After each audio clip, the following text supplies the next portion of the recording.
I have to wonder what it would be like to lie in that bedroll beside him, with his arms wrapped around me, and... I shake my head forcefully. To imagine that Valos would be interested in my companionship is beyond silly. Not that I want it either. Baka.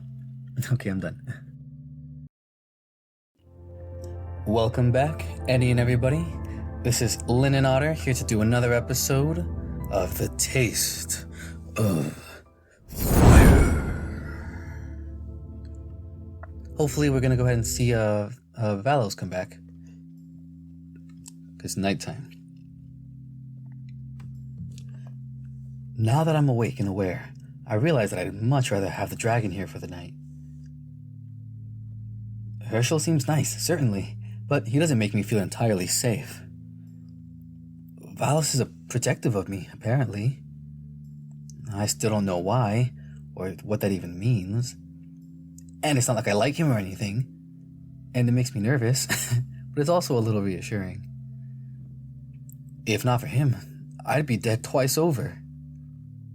Thrice, because he's likely the only thing keeping the beastman away from my throat right now. Okay. Although that last one doesn't quite count, because he's the reason I'm here in the first place. I chuckle at the thought as I settle in to read. The book is all about history. It takes me a while to get in the rhythm where I can string the letters together fast enough that I don't have to sound them out one by one. I was never the most diligent pupil, but once I get there, I find the book entertaining enough. The history of the kingdoms of Aemar, Everard, and Riniel, which comprise the south, is long and bloody. In other words, not something I'd want to experience for myself, but certainly interesting to learn about. Aemar is where we currently are. I think my home village, Alnwick, also nominally belongs to Aemar. But it's somewhere near the border, so nobody bothers with us. Good thing, too, because Aemar is for the most part a beastman nation. I remember this much from that meager education I received at the orphanage, and the book I'm reading confirms it. Curious, I spent some time looking for any mentions of Alnwick, but of course there are none. No wonder, with how boring and distant it is. Precisely why I left. Of course, back then I had no idea that soon I would not only meet an actual dragon, but end up closer to the heart of Aemar as well. I just hope I can make it back to where it's safe for my kind. As the evening stretches on, I continue reading. The sun sets and the sky begins to darken, and there's still no sign of Valos. I become strangely absorbed in reading. Some parts of it are obscenely boring, listing various names of rulers and priests and famous warriors whose deeds don't seem all that impressive. Yeah, history was not my best subject in school either, kind of for this exact reason. But I just skip those to get to the good stuff. Nevertheless, fatigue slowly catches up to me. My body is still sore, and the time I spent awake today was a little exhausting mentally, so I feel myself start to doze off. I put the book on the wooden cabinet, glancing out of the window once to note the now empty square, then put out the candles. With how silent Valos tends to be, I doubt I'll hear him coming back. I just hope he does. Soon. With that thought offering its own sort of comfort, I slowly drift off into sleep. The next 3 days pass in relative peace. What? 3 days? 3 days. Valos returned late during that first night, so we didn't have a chance to talk. Through the sleep-induced haze, I was only vaguely aware of him calmly unfolding his bedroll in the darkness. He left early the next day, and again on the next. The morning of the 4th day of my conscious stay at Hershel's inn, however, Valos is still sound asleep as the rays of the sun streaming through the open window wake me. Interesting. I stretch lazily, already feeling that my body is mending itself. I do kind of like that they're not having him just come back the next day and having the plot kind of kick off right there. Might not make for the most exciting of stories, but it makes it feel a little bit more real and grounded. Like, yeah, things are just going to kind of pass by without incident for a while, I'm sure. Interesting. I stretch lazily, already feeling that my body is mending itself. Rolling my shoulders, I'm satisfied not to feel any sharp pain. Not that it is entirely comfortable. It will still be days before I'm in the shape I was before encountering that accursed rhino. As I yawn, my gaze wanders over to the sleeping form of the dragon in the corner of the room. He's lying on his back, most of his torso exposed, with a blanket crumpled around his waist and legs. His powerful chest rises and falls with every deep breath he takes, and the muscles on his arms ripple as he scratches idly at his belly. What? And he's awake. Who idly scratches their belly when they're actually asleep? Is that a thing?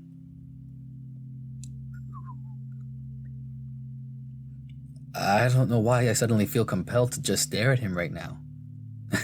Because it's not like I like him or anything. Jeez, Sam. Maybe it's the way the morning sunlight plays on his scaly flesh, almost mesmerizing me. Or maybe I just can't help but admire that even in his sleep, Valos' body conveys the same sense of power, of strength. The same strength I saw when he carried me the same strength I saw when he carried me effortlessly through the forest. He is quite unlike any other beastman I've seen. But even with these thoughts swirling through my head, I must also admit that I find his sleeping expression endearing. Much like when he gets flustered, beneath all of that sinew and muscle, I can't help but find him a little cute. Looking at him now, I have to wonder what it would be like to lie in that bedroll beside him, with his arms wrapped around me, and... I shake my head forcefully. What a stupid thought. The stay in this place must be really getting to me. Away from my own kind, I must have begun missing some companionship. To imagine that Valos would be interested in my companionship is beyond silly. Not that I want it either. Baka. Okay, I'm done. I lie back onto the bed, grumbling quietly to myself as I carefully avoid looking at the slumbering dragon again. This should be the last of my concerns right now. What does it matter anyway? We'll soon part ways, him continuing on his journey, me getting back to mine. That we're sleeping in the same room at all is just a matter of convenience. Even if he is oddly committed to safeguarding me, I can see that as nothing else but his sense of duty prevailing. That, or me serving some other purpose to him, if the suspicious part of my mind proves to be correct. I glance at a pair of books on the cabinet. The one on top is the history book Hershel brought me the other day. It lies on top of the other book he brought me just yesterday, the one about the Great Dragon Empire. Hershel gave it to me. Hold on a second. Hershel gave it to me just yesterday, although I haven't brought it up with Valos yet. In truth, Valos was the one who fetched it in the first place, but he seemed unaware that the ox intended to lend it to me. I'm distracted by the dragon groaning as he rolls into a sitting position, scratching his head as he stares blankly around the room before his eyes focus on me. Good morning. Morning. He blinks several times, stretching. I try not to stare too hard at his form as he does so, but the temptation is there. Glancing at him, though, I feel a little guilty that he's sleeping on the floor. Between his wings and his thick tail, finding a comfortable position must be difficult. Given how he's only really doing any of this on my behalf, I should probably offer to trade places soon. I've recovered enough for that much at least. And I'm more than used to sleeping on a pallet on the ground. Meanwhile, Valos finishes stretching, then promptly gets up and begins putting on the scattered pieces of armor he usually wears. Already leaving? Hershel had some more errands. Hershel had some more errands for me. I frown. The ox is sure running him ragged with these tasks of his. I suppose he is trying to squeeze as much work out of Valos as he can before the two of us leave. I feel a twinge of disappointment. Despite an actual dragon being right here, I've scarcely had the opportunity to ask him anything substantial, instead having to rely on some books to learn more. It would be nice if I could have a proper conversation with him. A silly part of me wants to tell him that I'm healed enough to leave now, just so we could speak while on the road to the next settlement, away from here. As I shake off the thought, I find Valos staring at me with those intense yellow eyes of his. What does he have you doing now? Same as before. Deliveries for the most part. All day again? Most likely. Are you feeling better? I nod at him. He is silent for an odd moment before he secures his sword on his back and nods back at me. Good. Stay safe. I'm not quite sure what to say, so I just give him a small wave. The dragon exits without another word, leaving me alone in the room. I peek briefly out the window. The sun is still low on the horizon, so I should have more time to sleep if I wanted to. I haven't mentioned it to Valos, but he's not the only one Hershel has errands for. What? Now that I'm feeling better, the innkeeper has asked me to help around the inn a little. I think back to the conversation from yesterday, wondering if I should have held my initial refusal. After all, Valos is already doing more than enough to pay Hershel back for the place to stay.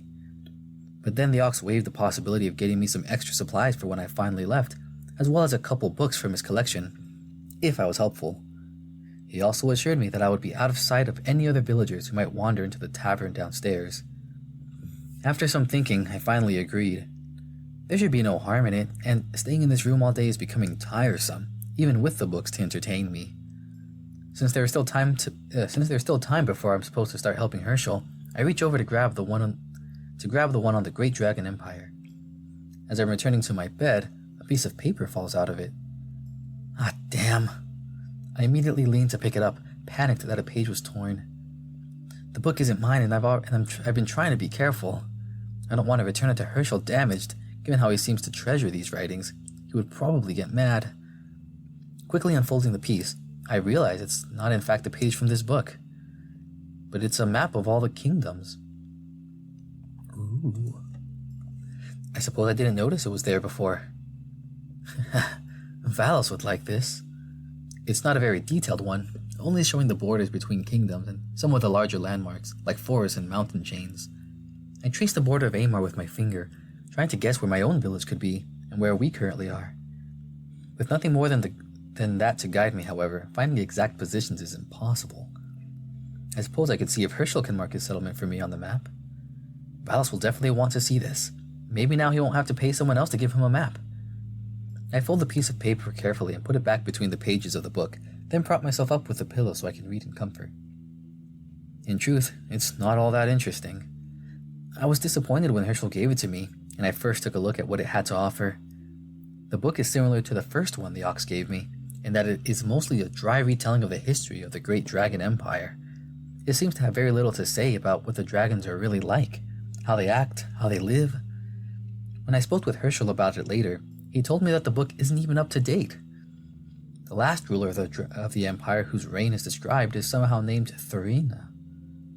According to the book, she was also its first female ruler, and the stories about her are quite chilling. Ruthless to the point of cruelty, she went on a campaign to slaughter the canine denizens of the empire for no reason I could understand. She even seemed to start trying a war with her neighbors for the exact same purpose. The book seemed uncertain about the reasons for such hatred for a breed of beastmen, and I myself can't imagine what could have driven her to this. Fortunately, that was many, many years ago, and this Thurina was eventually overthrown by her own son. But even if it's in the past now, seeing that someone like this once led the Great Dragon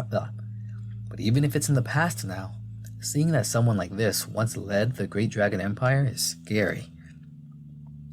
Is it a common occurrence for the dragons to want to slaughter those not of their kind? Valos doesn't seem like the hateful kind, but maybe that's precisely why he left his homeland behind. Other than that bloody episode of history, however, the book has little to offer. It speaks of the structure of its leadership, how the seat of the emperor passes from one dragon to the next, their advisors and courtiers, but I found myself bored reading all that. It's not as if I would ever have anything to do with the royal family of the empire, or any of its nobles. The information is about as useful to me as a car without wheels. It's frustrating that these books always speak of people like this. Important, grand, born into a life of power, able to shape destinies of kingdoms. Not people like myself, living a normal life, People I would actually be able to meet if I were to travel there. I suppose at the very least, it's another reason to travel myself, instead of relying on the accounts of others. Chuckling, I put the book away. I had been thumbing the same pages for minutes as I thought about it all day. Maybe I should be more interested. After all, if I see nothing grand on this journey, was leaving even worth it? But then again, I'm not delusional. The best I can hope for is a glimpse of the castles and places where these people live their important lives, planning and scheming and weaving together the fates of kingdoms. I'm just one orphan from a tiny village in the middle of nowhere. I jump a little as someone knocks at the door. Oh, that got me too little. It's just me. It's just me. Come on in. Putting the book aside, I watched the innkeeper enter the room, a friendly smile playing at his lips. I trust you slept well? Yes, I'm feeling better. Good, good. What about it then? I could use some help in the kitchen. My usual cook's out sick. All right, I'll be down soon. The ox grins and nods. He turns to leave, but pauses at my question. When do you think Valis will return? In the evening, I think. You sure are running him ragged. He seems to catch the reproach in my voice because he scratches his head, smiling awkwardly. He hasn't complained thus far. He does not seem like the type who would. Hershel turns fully to face me now, smiling faintly. He will be back soon enough. No need to worry. Not worried. Just, wondering. As I said, you will see your dragon companion soon enough. Now, I will be waiting for you downstairs. Do not be too long. I nod as the ox leaves the room. I used a small basin with water to wash up before I get dressed. I hope they invented soap in this time, too. A look out the window tells me that the little plaza is starting to fill up with the locals, although it's not bustling with activity quite yet. The bull blacksmith is already at work. He seems to be at it every day almost since sunrise, and is usually one of the last few to return to his home across the inn at night. Turning around, I hesitate for a moment before I pull the door and emerge into the hallway. I listen for a moment, making sure I'm not hearing the voices of Hershel's customers. It should be far too early for anybody to be drinking yet, but who knows with these beastmen? There will certainly be someone looking for breakfast soon. One of the travelers currently staying at the inn, perhaps. I don't know how many there are here at the moment, but over the last few days, I've heard footsteps in the hallways outside my room often enough. It's quiet right now, though, so gingerly I head to the end of the hallway and then follow the steps to the first floor. What little I glimpsed of the tavern some days ago gave me the correct impression. It is indeed quite spacious. Oh, hooray! Finally, a new background. I've been staring at that room forever. I was feeling stir-crazy myself. There are several tables neatly arrayed in the central space, with wooden tools, much like the one in my room. All of them are currently empty, with no customers in sight. On the opposite side of the room is a bar, with multiple shelves of colorful bottles of what I presume to be booze. I examined these with some interest. I've never really had a chance to taste anything better than the blandest ale the inn at my village serves. The cask sitting on top of the bar must be for ale, but the rest could be more exotic. I bet Valis has tasted some truly unique brews in the Great Dragon Empire. Or maybe not. Good booze is expensive, from what I've gathered, and Valis doesn't appear all that wealthy. If he had been, surely he would have more to his name than an admittedly good-looking sword. I'll make sure to ask him when he returns anyway. Maybe I can even persuade Hershel to part with a bottle in exchange for a work well done. Speaking of which... Hershel? I hear the ox's heavy footsteps before I see the door I hadn't noticed open. He waves at me to approach. Come on in, Sam. I head over, careful to avoid the empty seats. He ushers me into the kitchen, and I am once again surprised by its size. It's easily as big as the room I had to share with other orphans growing up. Hershel must be doing really good for himself, I suppose. I feel a pang of envy. He said the inn has been with his family for generations. I don't even have anything to remember my parents by. Not that there's any point dwelling on that. Hershel is smiling at me pleasantly. What do you think of my inn? now that you've had a proper look. It's great. I can tell you run it well. Much larger than I thought. The village you come from had one, no? Alnwick? Sure, it did, but it was tiny. I think Old Man Raymond only had 2 rooms for visitors, and they were barely ever in use. It was mostly a tavern to us, and even then more cramped than yours. Hershel lets out a good-natured chuckle. We're larger than you humans. Of course I need more space. I share in his laughter at that. I suppose you're right. Hershel takes the opportunity to show me everything in the kitchen. Where to find this or that utensil, what he has available in the pantry, and so on.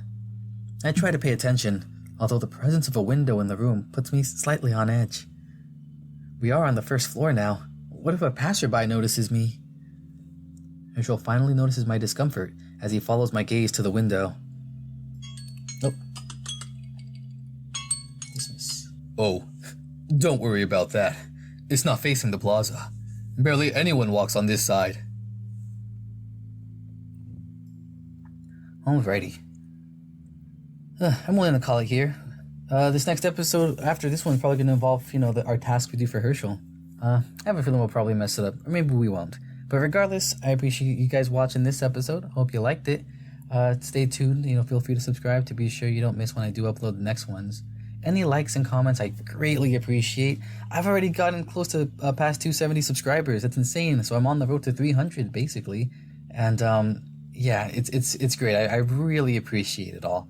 I'm really hoping to get to 1,000. It's kind of my goal. I don't really want to put a timeline on that, though. That'll happen whenever it happens. But regardless, like I said, I really hope you appreciate it, or just really enjoy, or like the little content that I'm pushing out. Hopefully, there'll be some more diversity in it a little bit later. But again, I hope you guys have a good night, a good day, a good evening, whatever it is for you. And we'll just see you guys next time. Take care. Bye now.